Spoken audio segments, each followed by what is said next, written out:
कृष्ण जन्माष्टमी आने से पहले ही हम आपको अपने चैनल की ओर से आपको हार्दिक शुभकामनाएं देते हैं। उम्मीद करता हूं आप अच्छे होंगे। हम आपको अच्छी अच्छी कहानियां सुनाते। आप हमारे चैनल को सपोर्ट कीजिए। आप लोग हमारे चैनल को सब्सक्राइब कराए, लाइक करें और कमेंट में बताएं कि हमें किस टॉपिक अगली कहानी बनाए। तो चलिए शुरू करते हैं। आज की कहानी का नाम है प्रभु का साथ। एक सुदामा नाम का बड़ा गरीब आदमी अपने परिवार के साथ नंदगिरी गांव में रहता था और वह पास ही के एक दुकान में काम करता था, जिससे वह अपने और अपने परिवार के लिए 2 वक्त की रोटी का इंतजाम कर पाता था। पर उसे किसी बात की कोई शिकायत नहीं थी। वह बस सदैव राधे कृष्ण करता और अपना काम करता और दिन में पास के बगीचे में खाना खाने जाता और वह उस बगीचे में एक पत्थर के आगे अपने खाने में से एक रोटी रखता और राधे कृष्ण कहता। एक दिन सुदामा की पत्नी, सुनिए जी, ये लीजिए आप अपना खाना। हाँ हाँ लाओ, आज थोड़ी देर हो सकती है, आज थोड़ा काम ज़्यादा है। सुदामा फिर घर से जाता है और वह उस दुकान में काम करता है और दिन में अपना खाना खाने के लिए पास के बगीचे में जाता है। आज तो बहुत काम हो गया। हे कृष्ण, ये लो आपका खाना। सुदामा अपने खाने में एक रोटी से उस पत्थर के आगे रख देता है, जिसे वह कृष्ण समझता है। अगले दिन सुदामा दुकान पर जाने के लिए तैयार होता है। सुदामा बोलता है, सुनती हो, लाओ आज का खाना दो। पत्नी आती है और दुखी मन से बोलती है, आज खाने के लिए बहुत कम था और घर में भी कुछ नहीं है। चिंता मत करो, सब कृष्ण देख लेंगे। सुदामा घर से चलता है, पर वह मन ही मन थोड़ा दुखी होता है और सोचता है,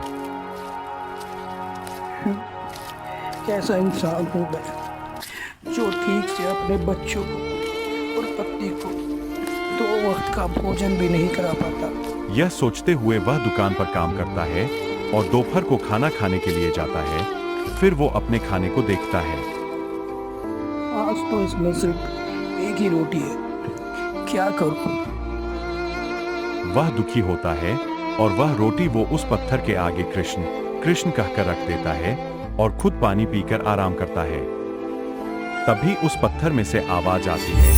सुदामा, क्या हुआ? सुदामा चौंक जाता है और बोलता, कौन कौन? पत्थर में से आवाज आती है, मैं वही जिसे तुम रोज ध्यान करते हो, जिसे तुम रोज रोटी खिलाते हो, तुम्हारा कृष्ण। सुदामा ये सुनकर उस पत्थर के आगे हाथ जोड़ता है और अपना सारा दुख बता देता है। बस इतनी सी बात। कल तुम सूर्योदय से पहले इस बगीचे में आना। मेरे इस पत्थर के नीचे गड्ढा है, उसमें बहुत सा सोना है, जितना चाहो उतना निकाल लेना, पर याद रहे ये सब सूर्योदय से पहले करना है तुम्हें। सुदामा घर जाकर सारी बात अपनी पत्नी को बताता और अगले दिन सूर्योदय से पहले उस बगीचे में जाता है और सच में वहां बहुत सोना होता है, पर सुदामा थोड़ा सा ही सोना निकालता है। बस इतना सा और ले लो, बस इतना ही प्रभु, मेरी सारी जरूरत इससे पूरी हो जाएगी। यह कहकर सुदामा वहां से चला जाता है और वो बहुत अमीर हो जाता है। और यह बात उसी गांव के एक लालची जमींदार को पता चलती है और वह भी सुदामा की तरह गरीब बनकर उस बगीचे में जाकर उस पत्थर के आगे जैसे सुदामा रोटी रखता था वैसे करता है। क्या हुआ सोहनलाल? सोहनलाल नाटक करता है कि मैं बहुत गरीब हूँ। वह अपनी झूठी सारी बात उस पत्थर के आगे बोलता है और कृष्ण समझ जाते हैं और वैसा करने को कहते हैं, सोहन से जैसा सुदामा को बोला था। अब देखो मैं और भी अमीर हो जाऊंगा। सोहनलाल अगले दिन जाता है। सूर्योदय होने से पहले वह वहां से सोना निकालता है, पर वह सोना निकलने के लालच में भूल जाता है कि सूर्य उग आया और सोहनलाल का हाथ उस पत्थर के नीचे गड्ढे फंस जाता है। अरे अरे अरे बचाओ बचाओ बचाओ। दोस्तों, ये कहानी आपको कैसी लगी? आप हमारे चैनल को सब्सक्राइब करें और लाइक और कमेंट भी करें।